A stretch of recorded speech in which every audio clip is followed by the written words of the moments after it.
Hi friends, నేను మీ భాస్కర్ మేకల. So మొత్తానికైతే 10th week pre existing voting రచ్చలేపుతుంది, దుమ్ము లేపుతుంది అండ్ దుమ్మారం లెక్క. అందులో ఇంకోటి ఏంటంటే టాప్ కంటెస్టెంట్స్ ఎవరు ఉన్నారో ఆ టాప్ కంటెస్టెంట్స్ ఈసారి నామినేషన్ లో లేరు. సో నామినేషన్ లో లేకపోతే పరిస్థితి ఏ రేంజ్ లో ఉంటుందో ఆలోచించుకోండి. దుమ్ము లేసిపోయి ఓటింగ్ పడుతుంది. అండ్ ఆపరేషన్స్ స్టార్ట్ చేశారబ్బా. ఆపరేషన్ దివ్యాన్ని స్టార్ట్ చేసినట్టున్నారు. పాపం తనుజ ఫ్యాన్స్ అందరూ కంప్లీట్ గా టార్గెట్ చేసిన ఫీలింగ్ అయితే కలుగుతుంది.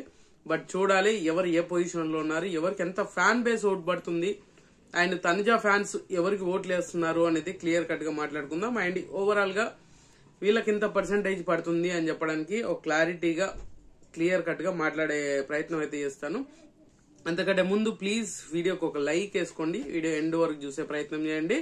అలాగే హైప్ అనే బటన్ ఉంది కదా, దాని మీద కూడా ఒకసారి క్లిక్ చేయండి. అండ్ వీడియో మధ్యలో ఎక్కడన్నా నచ్చితే సబ్స్క్రైబ్ చేసుకోండి. ఇంకా లేట్ చేయకుండా ఓటింగ్ ఆర్డర్లోకి వెళ్దాం. సో ఇప్పుడు హాట్ టాపిక్ అంతా కంప్లీట్ గా తనుజ ఫ్యాన్స్ ఎవరికి ఓట్లు వేస్తున్నారు, తనుజ ఫ్యాన్స్ ఎవరిని సపోర్ట్ చేస్తున్నారు అనేదే పెద్ద క్వశ్చన్ మార్క్ కదా. సో ఖచ్చితంగా తనుజ ఫ్యాన్స్ ఎవరికి ఓట్లు వేస్తారు అనుకుంటున్నారు. అండ్ వీళ్ళు ఓట్లు వేసేదానికంటే ఎక్కువగా కూడా ఆపరేషన్ దివ్యాన్ని స్టార్ట్ చేశారంటే ఖచ్చితంగా ఆపరేషన్ దివ్యాన్ని స్టార్ట్ చేశారు. ఎందుకంటే దివ్యాన్ని కంప్లీట్ గా టార్గెట్ చేస్తున్నారు. ఇక్కడ తనుజ ఫ్యాన్స్ అర్థం చేసుకోవాల్సిన విషయం ఏంటి అని అంటే, గుర్తుపెట్టుకోండి, నేను దివ్యాకి సపోర్ట్ చేస్తున్నాను అనుకున్నా పెద్ద ఫరక్ పడేది ఏం లేదు. బట్ క్లారిటీ ఇస్తాను. దివ్య లాంటి వాళ్ళు ఉంటేనే తనుజకు వెయిట్ వస్తుంది. ఒకవేళ దివ్యాని ఆపరేషన్ దివ్య చేసేసి బయటకు పంపించేస్తే అక్కడ సినిమా సితారా ఏమీ ఉండదు. ఎందుకంటే క్వశ్చన్ చేసే వాళ్ళు, ట్రిగ్గర్ చేసే వాళ్ళు ఎవరు ఉండరు కాబట్టి చాలా సాఫీగా జరిగిపోతూ ఉంటది అనమాట. వెయిటేజ్ ఉండదు ఫుటేజ్ లో. అది మెయిన్ ఇంపాక్ట్. ఆ ఇంపాక్ట్ అనేది దివ్య ఉండడం వల్ల తనుజకు వస్తుంది ఖచ్చితంగా. ఎందుకంటే దివ్య ప్రతిసారి తనుజను ట్రిగ్గర్ చేస్తుంది కాబట్టి ఆ విధంగా బెనిఫిట్స్ అవుతాయి. సో ఖచ్చితంగా తనుజకు బెనిఫిటే అవుతుంది. అది అర్థం చేసుకోండి. ఓటింగ్ లో చాలా డిఫరెంట్ గా ఉంటది. సో అది కొంచెం ఆలోచించుకొని ఆపరేషన్ దివ్యాన్ని స్టార్ట్ చేయండి. బట్ ఎవరి విష్ మీకు నచ్చింది చేసుకోవచ్చు. బట్ ఇప్పుడున్న ప్రకారంగా ఓటింగ్ ఆర్డర్ చూసుకుంటే మాత్రం Bharani is the top position లో ఉన్నాడు. అరే ఇంత కంబ్యాక్ ఓటింగ్ వస్తుందా అనుకున్నారా? సో 30% ఓటింగ్ తోటి టాప్ పొజిషన్ లో ఉన్నాడు. టాప్ పొజిషన్ లో ఉన్న అంత ఓటింగ్ పడుతుందంటే కంప్లీట్ గా ఈయన ఒక్కడి ఓటింగే కాదు, తనుజ ఓటింగ్ మిక్స్ అయింది. ఖచ్చితంగా ఎవరు గుర్తు పెట్టుకోండి, తనుజ ఓటింగ్ ఖచ్చితంగా మిక్స్ అయింది. సో తనుజ ఓటింగ్ మిక్స్ అవ్వడం వల్ల ఖచ్చితంగా భరణి గారికి ఈ రేంజ్ ఓటింగ్ అనేది పడుతూ ఉంది అనమాట. సో 31% తోటి టాప్ పొజిషన్ లీడ్ చేస్తున్నాడు భరణి. సో అదే విధంగా ఓట్ షేరింగ్ అనేది రీతుకు కూడా జరుగుతుంది. రీతుకి ఓట్ షేరింగ్ మన ఎవరు డెమోన్ పవన్ది పడుతుంది అండ్ తనుజది పడుతుంది. సో ఇద్దరు ఓటింగ్ పడుతుంది. ఈమెకు కూడా తక్కువ ఓటింగ్ ఏమీ లేదు, గట్టిగానే పడుతుంది. బట్ ఇది ఫ్రీ ఎగ్జిస్టింగ్ ఫ్యాన్ బేస్ మాత్రమే. సో 26% తోటి ఈమె సెకండ్ పొజిషన్ లో ఉంది. బట్ ఫస్ట్ టైం అనుకుంటా రీతుకి ఇంత రేంజ్ లో ఓటింగ్ పడ్డం.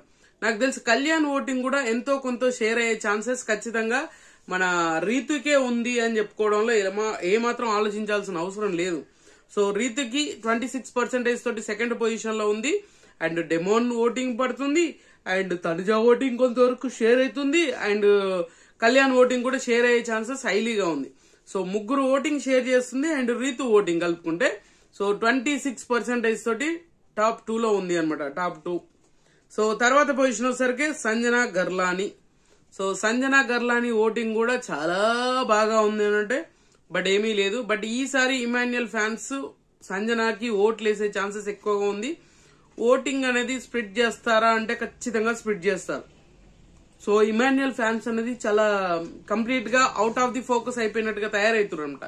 సో ఈయన ఎందుకు నామినేషన్ లోకి వస్తలేడో బిగ్ బాస్ మరి ఈయన ఎందుకు సైడ్ చేస్తున్నారో అర్థం కావట్లేదు, కానీ తెలియకుండానే ఒక విధంగా సైడ్ అయిపోతూ ఉంది అనమాట సిచ్యువేషన్స్. సో ఇమాన్యుయల్ ఓటింగ్ సంజనాకి పడే ఛాన్సెస్ ఉంది. అండ్ సంజనాకు ఫ్రీ ఎగ్జిస్టింగ్ కూడా ఈమెకు చాలా క్లారిటీగా ఒక 10% ఓటింగ్ అనేది పడుతూ ఉంది. సో అలాంటిది కొంతవరకు ఇంకా ఇంపాక్ట్ చూపించడానికి, దివ్యాను టార్గెట్ చేయడానికి కొంత ఓట్ బ్యాంక్ అనేది ఖచ్చితంగా ఇప్పుడు ఉన్న అందరికీ షేర్ అయ్యే ఛాన్సెస్ ఉంది అనమాట. ఓన్లీ ఆపరేషన్ దివ్యాన్ని స్టార్ట్ చేశారు కాబట్టి చెప్తున్నాను ఇదంతా. సో సంజనాకి అండ్ 15% తోటి థర్డ్ పొజిషన్ లో ఉంది. చాలా ఇంట్రెస్టింగ్ గా ఉంది కదా థర్డ్ పొజిషన్. అయినా ఈమె సేఫ్ జోన్ లో ఉంటుందంటే ఈ వీక్ ఖచ్చితంగా సేఫ్ జోన్ లో ఉండే ఛాన్సెస్ హైలీగా కనిపిస్తుంది సంజన అయితే. ఎందుకంటే ఫ్యాన్ బేస్ సడన్ గా యాక్టివ్ అయిపోతారబ్బా. ఈ వీకెండ్ వచ్చే లోపు కరెక్ట్ గా క్లోజింగ్ టైం వచ్చే లోపు కరెక్ట్ గా హైప్ అయిపోతారు అండ్ కరెక్ట్ గా యాక్టివ్ అయిపోతారు. ఆటోమేటిక్ గా ఓట్లు గుద్ది పడేస్తారు. ఇంకా దీంట్లో ఆలోచించాల్సిన అవసరం ఏముంటది, ఏమీ ఉండదు. సో ఆ విధంగా చూసుకుంటే చాలా బెటర్మెంట్ అయితే నడుస్తూ ఉంది అండ్ సంజనకి. అండ్ తర్వాత పొజిషన్ వచ్చేసరికి గౌరవ్ ఉన్నాడు. గౌరవ్ కూడా అండ్ గౌరవ్ వెళ్లిపోయే ఛాన్సెస్ ఉంటుంది అనుకున్న దగ్గర నుంచి ఈయన 4th పొజిషన్ లో ఉన్నాడు గౌరవ్. సో గౌరవ్ ఓటింగ్ కూడా మోస్ట్లీ 10% ఓటింగ్ పడుతూ ఉంది అండ్ చాలా ఇంట్రెస్టింగ్ ఓటింగ్ అనమాట. ఎందుకనంటే సో ప్రతి ఒక్కరు కూడా గౌరవ్ దగ్గర నుంచి చాలా మంచి కంటెంట్ వస్తుంది, కానీ కనిపించేంత కంటెంట్ రావట్లేదు. ఇది చాలా విషయాల్లో ప్రాబ్లం అయిపోతుంది. అండ్ ఇంకోటి ఏంటంటే కంప్లీట్ గా మనోని టార్గెట్ చేసిన ఫీలింగ్ అయితే ఖచ్చితంగా కలుగుతుంది. ఎందుకంటే 4 నామినేట్ చేశారు, ఒకరు కాదు ఇద్దరు కాదు, ఏకంగా 4 నామినేట్ చేశారు. హైయెస్ట్ నామినేషన్స్ పడ్డాయి కూడా గౌరవ్కే.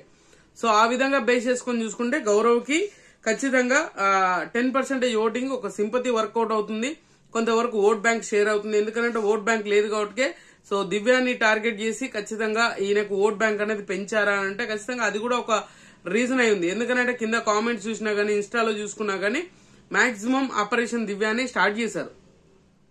అది చాలా అంటే చాలా ఎక్కువగా ఇంపాక్ట్ చూపించబోతుంది. అండ్ గౌరవ్ విషయంలో కూడా ఆ సింపతి కొంచెం వర్కౌట్ అయితే, ఎందుకంటే 4 నామినేట్ చేశారు బట్ అంత వరస్ట్ ప్లేయర్ ఏం కాదు అనే దాని మీద బేస్ చేసుకొని సో ఖచ్చితంగా మనం ఊహించిన దానికంటే ఎక్కువగా ఓటింగ్ పడుతుందంటే పడుతున్నట్టే. సో ఇక్కడ ఏంటంటే 100 లో మనం క్యాలిక్యులేషన్ చేస్తాం కానీ ఎంత వస్తే అంత చెప్పుకోవడానికి కాదు. ఒక 100% లో 100% ఎవరికి ఎంత పర్సెంటేజ్ ఓటింగ్ పడుతుంది అనేది మెయిన్ ఇంపాక్ట్ అనమాట. సో గౌరవ్ కి 10% పడుతుంది, చాలా క్లియర్ గా ఓటింగ్ అనేది పడుతుంది గౌరవ్ కి. తర్వాత వచ్చేసరికి నిఖిల్ నాయర్ ఉన్నాడు. సో నిఖిల్ నాయర్ కూడా 9% ఓటింగ్ పడుతుంది. ఆయనకు గౌరవ్ కి 10% పడ్డది, నిఖిల్ కి ఇంత షాకింగ్ ఓటింగ్ అని అంటే కొంతవరకు బెటర్మెంట్ ఓటింగ్ పడుతుంది. 9% అంటే మామూలు ఏం కాదు.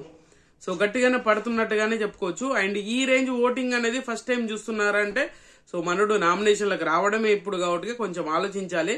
సో ఆ ఇంపాక్ట్ అనేది క్రియేట్ చేయగలగాలి. ఆ ఇంపాక్ట్ అనేది క్రియేట్ చేస్తున్నాడంటే ఇక్కడ నిఖిల్కి వచ్చేసరికి లాంగ్వేజ్ ప్రాబ్లం లేదు, కానీ ఆ మాట్లాడే విధానం చూస్తుంటే లాంగ్వేజ్ ప్రాబ్లం లాగా అనిపిస్తుంది. అండ్ ఎక్కువ ఇంపాక్ట్ చూపించేంత ప్లేయర్ కాదు. నేను చేయాలనుకుంటే అక్కడ వరకు చేయాలి, అది అయిపోయిందంటే సైలెంట్ గా వచ్చి కూర్చోవాలి. ఇదే జరుగుతుంది నిఖిల్ విషయంలో, ప్రతిసారి కూడా అదే జరుగుతుంది నిఖిల్ నాయర్. సో మనోడు ఏదో లాస్ట్ సీజన్ లో నిఖిల్ విన్నర్ అయినట్టుగా ఈయన ఇప్పుడు విన్నర్ అయ్యే క్వాలిటీస్ ఉన్నాయి, ఆ కట్అవుట్ కూడా అట్లనే ఉంది అని చాలా అనుకున్నాం కానీ బట్ ఇక్కడ సిచ్యువేషన్ చూస్తే మాత్రం కంప్లీట్ గా ఆపోజిట్ గా అయిపోయినట్టుగా అనిపించింది నాకైతే. సో 9% తోటి నిఖిల్ 5th పొజిషన్ లో ఉంటే అండ్ 6th పొజిషన్ వచ్చేసరికి మాత్రం దివ్యా నిఖిత ఉంది. Divya Nikhita very dangerous position లో ఉంది అని చెప్పేసి అనుకోవచ్చు. బట్ వెరీ డేంజరస్ పొజిషన్ అంటే బాటమ్ లో ఉంది కాబట్టి వెరీ డేంజరస్ పొజిషన్ అని చెప్పలేము. ఎందుకంటే ఈక్వల్ గా 9% ఓటింగ్ పడుతుంది. ఆల్మోస్ట్ నిఖిల్ కి దివ్యాకి వీళ్ళిద్దరికి సేమ్ ఓటింగ్ పడుతుంది. అండ్ గౌరవ్ కి ఒక 1% ఎక్కువ పడుతుంది. బట్ అది ఫ్లెక్సిబిలిటీ అయితే ఖచ్చితంగా ఉంది అనమాట. సో అప్ అండ్ డౌన్ అయ్యే ఛాన్సెస్ ఎక్కువగా ఉంది కాబట్టి సో ఆ కొంతవరకు ఆ కొంత విషయాన్ని ఆలోచించుకొని ముందుకెళ్తే బెటర్. సో దివ్యా నిఖితని టార్గెట్ చేసి దివ్యా నిఖితని ఎలిమినేట్ చేయాలని చెప్పేసి వేరే వాళ్ళకేసి అనవసరంగా వేరే కంటెస్టెంట్ ని అనవసరంగా చేయకండి. సో దివ్యాకి ఓట్లు వేయకుంటే వేయకండి, నిఖిల్కి ఓట్లు వేయాలనుకుంటే వేసుకోండి, గౌరవ్కి వేయాలంటే వేసుకోండి, దివ్యాకి వేయాలనుకుంటే వేయండి. బట్ ఏందో ఆపరేషన్ అని మొదలుపెట్టి ఇంకొకరిని వీళ్ళని సేవ్ చేద్దాము వాళ్ళని ఎలిమినేట్ చేద్దాం అని చెప్పేసి మీకు నచ్చిన కంటెస్టెంట్ ని ఎలిమినేట్ చేసే పరిస్థితి తీసుకొచ్చుకోకండి. సో అదొక్కటి గుర్తుపెట్టుకొని మీరు ఓట్లు వేసేసుకోండి. సో ఓవరాల్ గా చూసుకుంటే బర్నీ టాప్ పొజిషన్, 2nd పొజిషన్ వచ్చేసరికి Ritu, 3rd position Sanjana and 5th position Gaurav, 4th position Gaurav, 5th position వచ్చేసరికి నిఖిల్, 6th పొజిషన్ వచ్చేసరికి దివ్య. సో ఓటింగ్ ఆర్డర్ అయితే ఈ విధంగా ఉంది. ఫ్రీ ఎగ్జిస్టింగ్ ఫ్యాన్ బేస్ రచ్చలేపుతుంది అనమాట. సో తనుజా ఫ్యాన్స్ కంప్లీట్ గా టార్గెట్ ఇన్ దివ్య. సో దివ్యాని ఎలిమినేట్ చేయడానికి బీభత్సంగా ట్రై చేస్తున్నారు. బట్ ఆ ట్రై చేసే విధానంలో మీకు నచ్చిన కంటెస్టెంట్ మిస్ అవ్వకండి. సో వాళ్ళకు ఓట్లు వేసుకుంటూ మీరు ఏదైనా ప్లాన్ చేసుకుంటే చేసుకోండి తప్పితే అంతకు మించి ప్రతిసారి కూడా చాలా సార్లు బెడ్స్ కొట్టినాయి. ఆపరేషన్ వీళ్ళు అని చెప్పేసి మొదలు పెడితే ఆపరేషన్ వేరే అయిపోయినట్టుగా తయారైతుంది అనమాట. సో అది కొంచెం ఆలోచించుకోండి. సో ఖచ్చితంగా ఈ వీడియో మీకు నచ్చినా కూడా నచ్చితే లైక్ చేయండి, షేర్ చేయండి, కామెంట్ చేయండి, సబ్స్క్రైబ్ చేయండి మర్చిపోదు. And good luck.